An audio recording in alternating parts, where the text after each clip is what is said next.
morning, good afternoon mga boss. So ayan, naka almost 2 kilometer tayo. At ito yung first day natin sa goals natin na exercise everyday, running everyday. Ito yung first day. Sobrang pagod na, 2 kilometro pa lang, almost 2 kilometer pa lang. Let's see how it goes the next day. Kakayanin natin. Babalik pa ako, pahinga muna, water break muna. Yan naman yung pawis ko.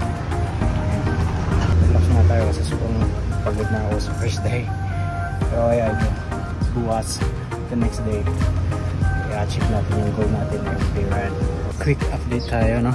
4 kilometer finish. And I think dyan muna tayo sa 4 kilometer for the first day. Sa everyday run natin or jog. Parang naliligo na ako sa sobrang pawis. And makikita nyo yung init, masakit na rin kahit alas 7 na. Isang oras or 40 minutes, ang bagal nun i-compare natin dito sa mga kasama natin. Okay lang yun kasi yun nga, diba, first day natin sa goals natin, everyday run. Tignan natin kung hanggang saan yung kaya natin.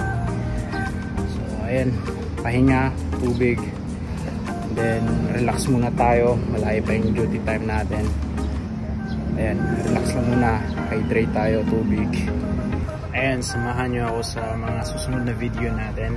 Tingnan natin kung hanggang saan yung kaya natin, hanggang dito lang ba or may kasunod pa ba bukas sa pangalawa, kung tuloy-tuloy ba yung gagawin natin or kung consistent ba yung magagawa natin dito sa sports natin, pagraran, swim, kung ano-ano pa pwede natin gawin everyday. So ayan, hanggang sa muli, samahan nyo ako bukas ulit. Patuloy tayo sa sport natin.